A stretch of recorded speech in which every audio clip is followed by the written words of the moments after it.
ஆச்சி மசாலா. எந்த சமையலும் ருசி தேடும் ரகசியம் 20 ரூபாய். Lion arabian dates. இப்போ அது லயனா டே. இது தரும் ஆரோக்கியம் இயற்கையானது. லயனா பிரீமியம் டேட்ஸ். குக்கர் விசில மறந்து உணவு வீணாகி போச்சா? இனி அந்த கவலையே வேண்டாம். வழங்குகிறோம் உலகின் முதல் விசில் கவுண்டர் குக்கர், புதிய அல்ட்ரா குரோனோ. அல்ட்ரா என்றால் ஆரோக்கியம். உலகெங்கிலும் உள்ள தினமலர் நேயர்களுக்கு வணக்கம். நம்மோடு அரசியல் விமர்சகர் நந்தகுமார் இருக்கிறார், பேசலாம் சார். வணக்கம். வணக்கம் ராமகிருஷ்ணன். நீட் பிரச்சனை பெரிய அளவில் போயிட்டு இருக்கு. நேஷனல் அப்படின்றத தாண்டி இன்டர்நேஷ்னல் லெவலில் போயிட்டு இருக்கு. இப்போ என்னன்னா, இதில் இருக்கக்கூடிய பிரச்சனைகள், நடந்த குளறுபடிகள் அப்படிங்கிறத தாண்டி நீட் பேன் அப்படின்ற மாதிரி பேன் நீட்ன்ற கோரிக்கை வருது. எவ்வளவு நாட்கள் கடந்து வந்து இவ்வளவு மாணவர்களை தேர்ந்தெடுக்கப்பட்ட பிறகுமே கூட நீட்டுக்கு எதிரான மனநிலையில் இருக்காங்க. உடனே கூட்டம் கூடுறாங்க. இப்போது நீட்னால பாதிக்கக்கூடிய கடைசி நபர் இருக்கிற வரைக்கும் இந்த பிரச்சனை இருக்கத்தானே செய்யும். அப்போ நீட்னால பிரச்சனை இருக்குன்னு எடுத்துக்கலாமா? இல்லை, அதாவது வந்து இப்போ காக்ரோச் ஜனதா பார்ட்டி அவங்க அரசியல் கட்சியாக இல்லைனாலும் அவங்க வந்து ஒரு மூமெண்ட். அவங்க வந்து இன்றைக்கி ஆல் இண்டியா லெவலில் ஜந்தர் மந்தரில் போராடிட்டு இருக்காங்க. அவங்களுடைய கோரிக்கை 3 பிரதானமான கோரிக்கையை வச்சு போராடுறாங்க.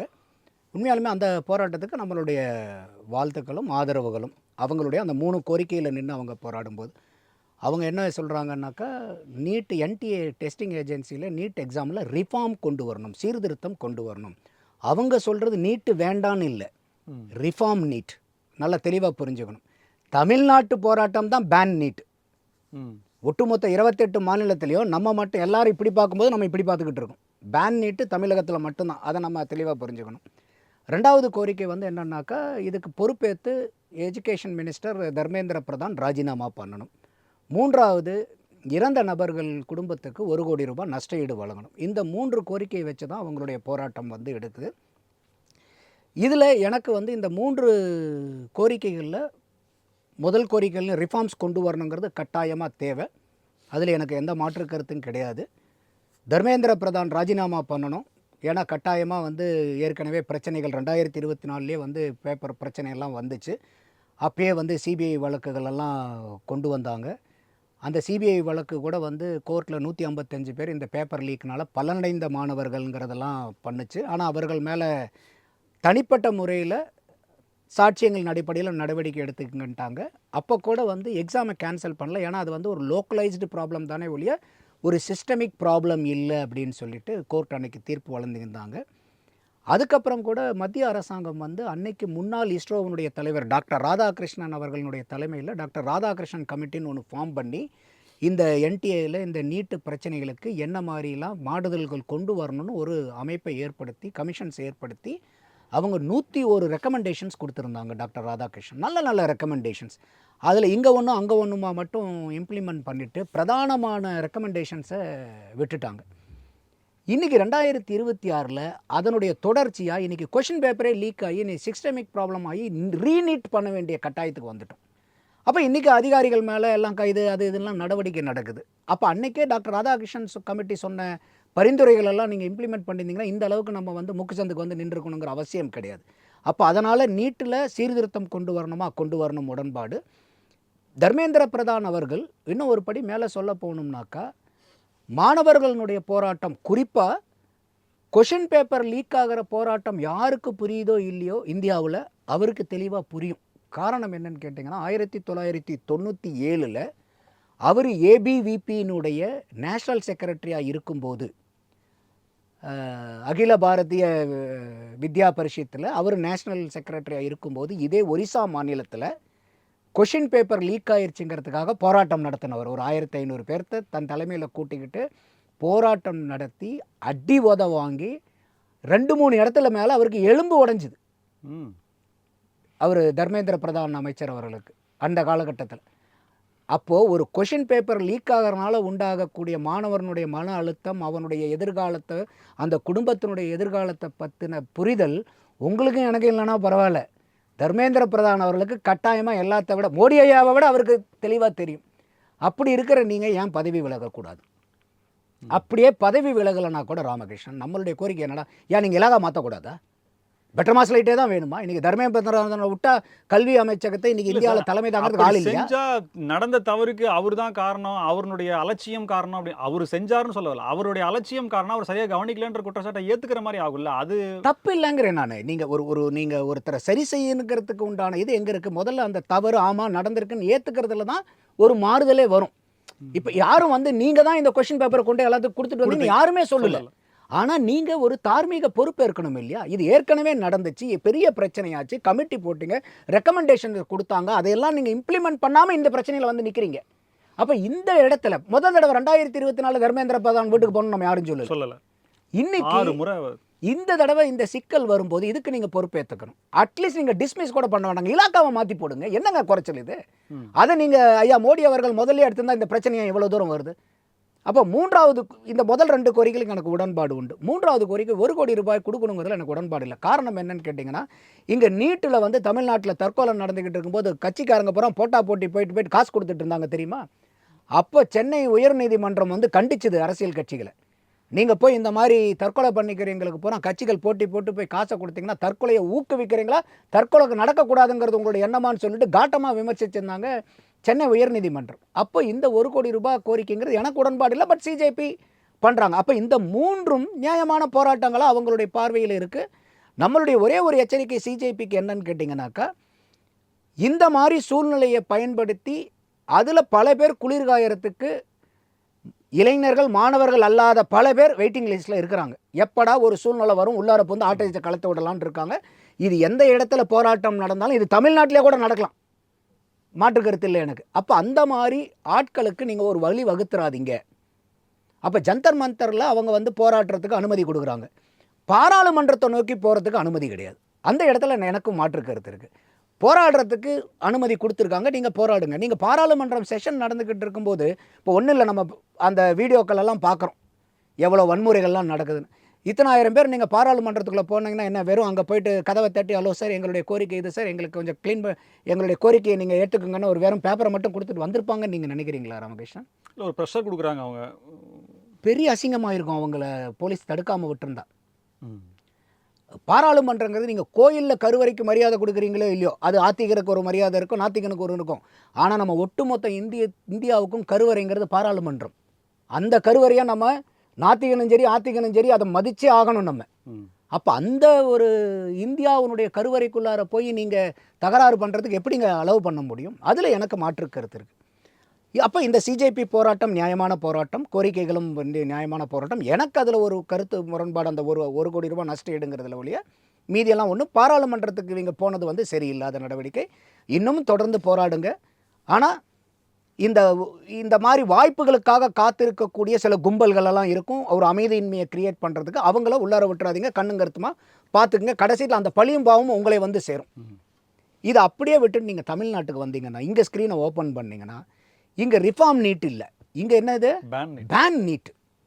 ஏன் நீட்டை வந்து பேன் பண்ணணும்னு சொல்கிறாங்க ராமகிருஷ்ணன்? ஏழை மாணவர்களுக்கு, அரசாங்க பள்ளியில் படிக்கக்கூடிய மாணவர்களுக்கெல்லாம் பெருத்த சேதாரம் இது. ஏழை மாணவர்களை வஞ்சிக்கக்கூடியது. நீட்டு பணக்காரர்களுக்கு மட்டுமே ஆனது. அதனால் இந்த நீட்டை வந்து நம்ம பேன் பண்ணணுங்கிறது கடந்த 10 ஆண்டு கால போலி அரசியல் தமிழகத்தில் நடத்திக்கிட்டு வராங்க. திமுக அதிமுக ஆட்சியில் இருக்கும்போது பயங்கர எண்ணற்ற போராட்டங்கள். திமுக 5 வருஷத்தில் இருக்கும்போது ஏதாவது நீட்டு போராட்டம் நடந்துச்சு? பெரிய அளவுக்கு இல்ல. ஆனா இருந்தது, கோரிக்கைகள் இருந்துச்சு, ரெசல்யூஷன் கூட 2 தடவை தான் எங்களுடைய நோக்கம்னு 2 தடவை தீர்மானம் எல்லாம் கொண்டு வந்தாங்க. அதை மீறி பெரிய போராட்டங்கள் ஏதாவது இருந்துச்சா? இந்த கூட்டணி கட்சிகள் எங்கேயாவது இன்னைக்கு பண்ற மாதிரி ஆச்சா போச்சா அன்னைக்கு ஏதாவது பேசிட்டு இருந்தாங்களா 5 வருஷம்? இன்னைக்கு ஐயா ஸ்டாலின் வந்து சொல்றாரு நாங்க நீட்டை ஒழிச்சு ஆகும்னு இப்பயும் சொல்றாரு. 5 வருஷம் என்ன சார் கோமால இருந்தீங்களா ஆட்சியில் நீங்கள் இருந்தபோது? அப்போ எதிர்கட்சியாக இருக்கும்போது நீட்டு சரி. அப்போது இந்த நீட்டு ஏழை போய் பார்த்தாங்களே சார், பார்த்து அவங்க கோரிக்கையெல்லாம் வச்சாங்களே நீட்டு. நான் சொல்றது போராட்டங்கள். இப்போ இன்னைக்கு இறங்கி போராடுறீங்களே, சட்டப்பூர்வ நடவடிக்கைகள், கோரிக்கைகள் அப்படிதான். இன்னைக்கு சட்டப்பூர்வமாகவே இது ஒன்றும் பண்ண முடியாது. சுப்ரீம் கோர்ட் லீகல் பைண்டிங் எல்லா ஸ்டேட் மேலேயும் இருக்குது. இதை சட்டப்பூர்வமாகவே இதை நிவர்த்தி பண்ண முடியாது, நீக்க முடியாதுங்கிறது எல்லாத்துக்குமே தெரியும், எல்லா மாநிலத்துக்கும் தெரியும். அதனால தான் தமிழ்நாட்டை தவிர எந்த இடத்துலையுமே பேன் நீட்டுன்னு போராடலை. தமிழ்நாடு மட்டும் இன்னும் அதை ஒரு அரசியல் மைய புள்ளியாக வச்சுருக்காங்க. திருப்பி காரணம் என்னங்கிறத நம்ம வருவோம், ஏழை மாணவர்கள் பாதிச்சிருவாங்கன்னு. அப்போ இவங்களுடைய புரிதல் என்ன மக்கள்கிட்ட கொண்டு போய் சேர்த்துறாங்கன்னா, இந்த நீட்டு வர்றதுக்கு முன்னாடி அரசாங்க பள்ளி மாணவர்கள்லாம் கொத்து கொத்தா போய் அரசாங்க கல்லூரி மருத்துவக் கல்லூரிகளையும் தனியார் மருத்துவக் கல்லூரிகளையும் கூட்டமாக அரசாங்க பள்ளி மாணவர்கள் போயிருக்காங்க. நீட்டு வந்ததுக்கப்புறம் அவங்களால போக முடியல, கோடீஸ்வரர்கள் மட்டுமே போய்கிட்டு இருக்காங்கங்கிற ஒரு பொய் பிம்பத்தை உருவாக்கியிருக்காங்க. இதுக்கு சில புள்ளி விவரங்களை நம்ம பார்க்கணும்.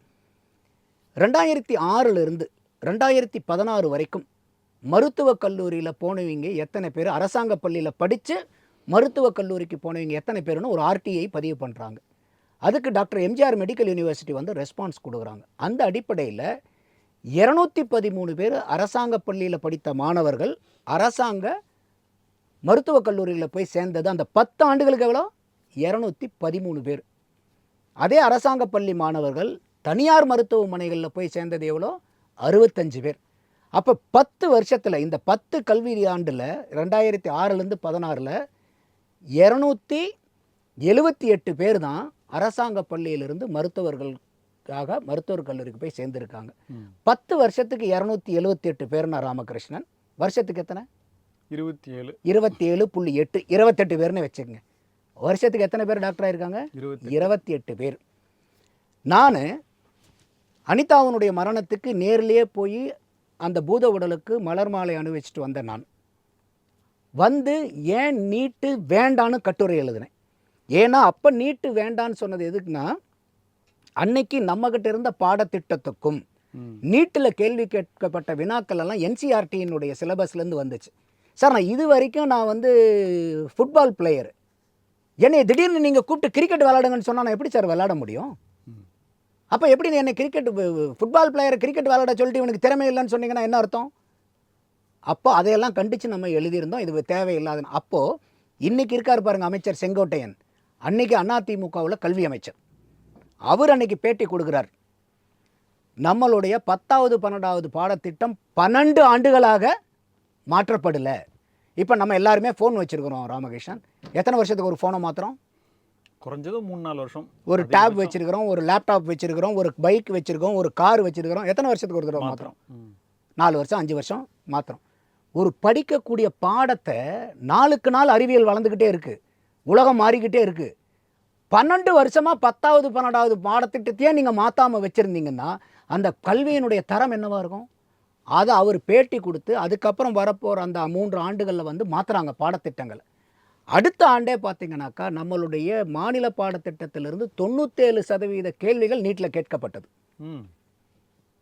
ஆனாலும் போய் சேர்ந்தவங்களுடைய எண்ணிக்கை ரொம்ப குறைச்சல். 8 பேர் 9 பேர் 7 பேர்னு இப்படி தான் போனாங்க.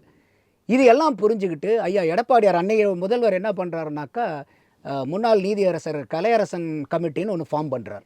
இதுக்கு ஏதாவது ஒன்று பண்ணுங்கள், ரெக்கமெண்டேஷன் கொடுங்கன்னு சொல்லும்போது கலையரசன் கமிட்டியும் அதில் ஒரு குறிப்பாக ஒன்று மென்ஷன் பண்ணுறாங்க. இந்த நம்பர்லாம் அவங்க அன்னைக்கு கடைசியாக 2016 கடைசியாக போய் சேர்ந்தது. அந்த வருஷத்துக்கு வெறும் 34 பேர் தான் அரசாங்க பள்ளியிலேருந்து போயிருக்காங்க. 10 வருஷத்தில் பார்த்தீங்கன்னா வெறும் 278 பேர் தான். அப்போ இதையெல்லாம் ரெக்கமெண்ட் பண்ணி அவர் என்ன பண்ணுறாரு, அரசாங்க பள்ளி மாணவர்களுக்கு உள்ளொதுக்கீடாக நீங்கள் 10% கொடுங்கன்னு சொல்கிறார், ரெக்கமெண்ட் பண்ணுறார். அதனுடைய அடிப்படையில் எடப்பாடியார் அவர்கள் இந்த இடத்துல நம்ம அவரை பாராட்டி ஆகணும். அரசியல் ரீதியாக அவர்கிட்ட நமக்கு மாற்றுப்பட்ட கருத்துக்கள் நிறையா இருக்கலாம். ஆனால் இந்த உள்ளொதுக்கீடு கொண்டு வந்த 7.5% கொடுத்ததுக்கப்புறம் நீட்டை வேண்டான்னு கட்டுரை எழுதுன நானே இந்த 7.5% வந்ததுக்கப்புறம் இது எந்தெந்த வகையில் மக்களுக்கு உதவுன்னு சொல்லிட்டு நீட்டு வேணும் ஏழை மாணவர்களுக்கு நான் 2வது கட்டுரை எழுதுகிறேன். நான் என்னுடைய பிளாக் ஸ்பாட்டில் பார்த்தீங்கன்னா தெரியும், நந்தா தேர்டை பிளாக் ஸ்பாட்டில். அப்போது இன்றைக்கி வந்து பார்த்தீங்கன்னாக்கா 2021 22 பார்த்தீங்கன்னாக்கா ஒரு 450 மாணவர்கள், அதுக்கப்புறம் வந்து பார்த்தீங்கன்னா 560 மாணவர்கள், 650 மாணவர்கள் இன்றைக்கி வந்து கல்லூரியில் போய் சேர்ந்துக்கிட்டு இருக்காங்க. தமிழ்நாடு அரசாங்க பள்ளியில் படித்த மாணவர்கள். நீட்டுக்கு முன்னாடி 10 வருடங்கள் எத்தனை போய் சேர்ந்தாங்க? 278. வருஷத்துக்கு வெறும் 28 பேர். இன்னைக்கு வருஷத்துக்கு 650 பேர்த்துக்கு மேலே இன்னைக்கு மருத்துவக் கல்லூரியில் போய் சேர்றதுக்கு இன்னைக்கு இந்த 7.5% உள்ளொதுக்கீடு உதவி இருக்கு. இன்னும் ஒரு படி மேலே இந்த 7.5% உள்ளொதுக்கீடுல அரசாங்க கல்லூரியில் இடம் கிடைச்சாலும் சரி, தனியார் கல்லூரியில் இடம் கிடைச்சாலும் 5 நயா பைசா ஃபீஸ் கட்ட வேண்டியதில்லை. தமிழக அரசாங்கமே அதை கட்டுது. அப்போது அரக்கனா வந்த நீட்டு எடப்பாடியார் கொண்டு வந்த அந்த உள்ளொதுக்கீடுனால தேவதையாக மாறுச்சு. இப்போ நீங்கள் சொல்லுங்கள், இந்த இப்போ இருக்கக்கூடிய இந்த வடிவத்திலான நீட்டு ஏழை பெற்றோர்களுக்கு ஏழை மாணவர்களுக்கு சாதகமா பாதகமா? இந்த உண்மை இன்னைக்கு வரைக்கும் ஏதாவது எடுத்து சொல்லியிருக்காங்களா மக்கள்கிட்ட? இந்த உண்மை அந்த மக்களுக்கு தெரிஞ்சதுன்னா நீட்டை எதிர்த்து போராடுவாங்களா? நம்ம இப்பயும் சொல்கிறோம், நீட்டில் மாறுதல் கொண்டு வரணும். ஏன்னா இன்றைக்கி இந்தியா தேசத்தில் 200 ஸ்கெடியூல் லாங்குவேஜ் இருக்குது. ஆனால் இன்றைக்கி நீட்டு நடக்கிறது எத்தனை மொழியில் தெரியுங்களா? வெறும் 12 மொழியில் தான் நடக்குது. இங்கிலீஷ் ஒன்று சேர்த்துனீங்கன்னா 13. அப்போ மீதி 10 ஸ்கெடியூல் லாங்குவேஜில் படிக்கக்கூடிய மாணவன் திடீர்னு நீங்கள் 12வது முடிச்சதுக்கப்புறம் நீங்கள் மற்ற மொழியில் போய் நீங்கள் தேர்வு எழுதுங்க, ஆங்கிலத்தில் தேர்வு எழுதுனா எப்படிங்க எழுதுவான்?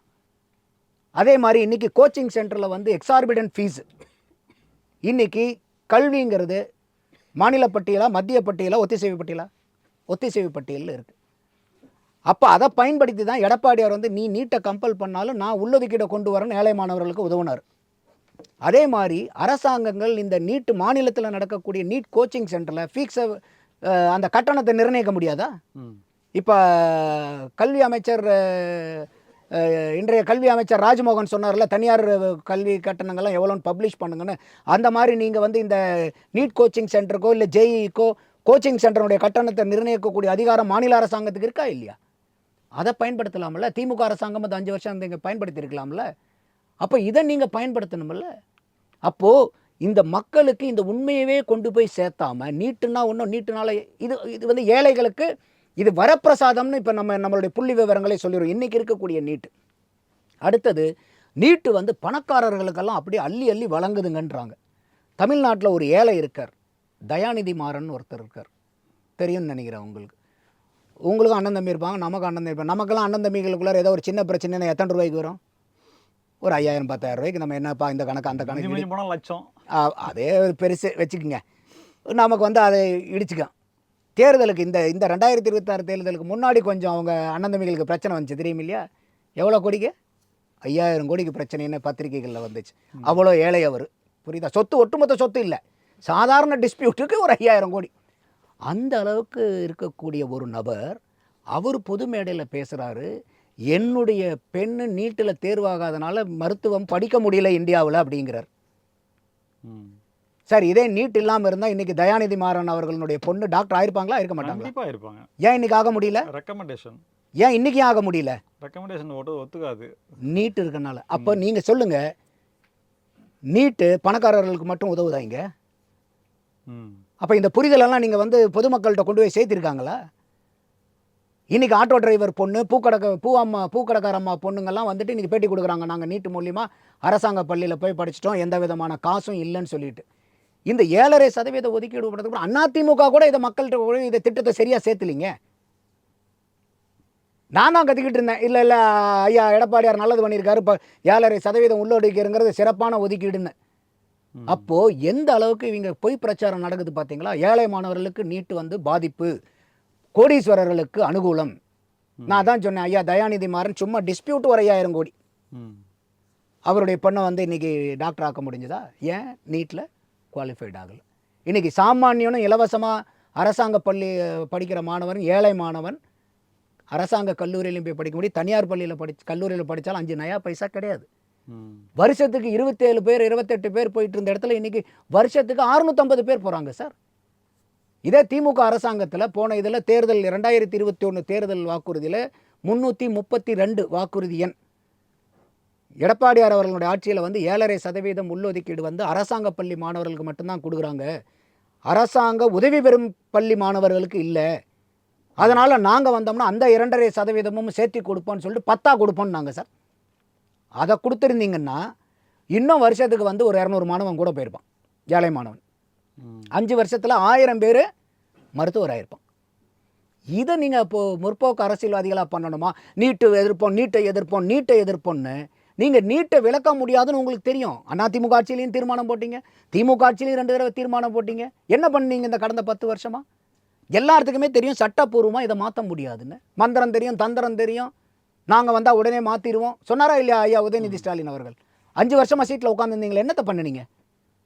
அப்போ மக்களை இன்னும் அறியாமையிலேயே வச்சுக்கிட்டு ஒரு போலி பிம்பத்தை கட்டமைச்சு எவ்வளோ தூரம் நீங்கள் வந்து ஒரு தவறான அரசியலை மக்கள்கிட்ட இன்னும் ஒரு அவநம்பிக்கையை விதைச்சிக்கிட்டு இருக்கீங்க.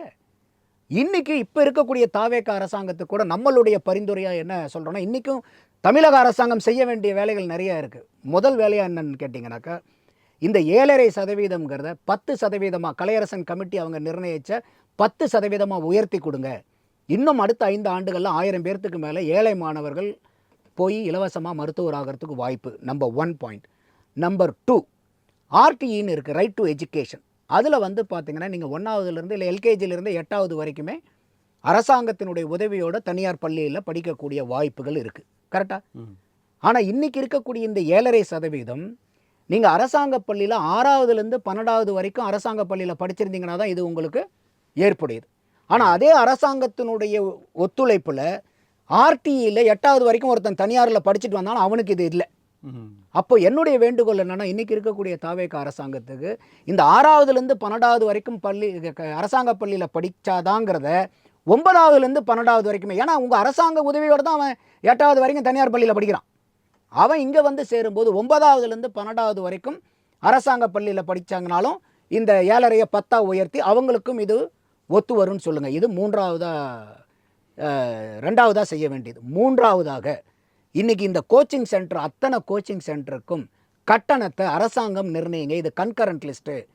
உங்களுக்கு முழு அதிகாரம் இருக்குது மாநில அரசாங்கத்துக்கு. யாருமே யாருக்கிட்டையும் கொள்ளையடிக்காத அளவுக்கு ஜேஇ என்ட்ரன்ஸோ அது நீட் என்ட்ரன்ஸோ, இது வெறும் நீட்டை பயன்படுத்தி கல்வியின் பேரால் எங்கெங்கெல்லாம் யாரெல்லாம் கொள்ளையடிச்சுக்கிட்டு இருக்காங்களோ அதை பூரா கண்டறிஞ்சு, அரசியல்வாதிகள் மேலே முன்னாடி இருந்தீங்க மேலே நடை எடுக்கிறீங்க.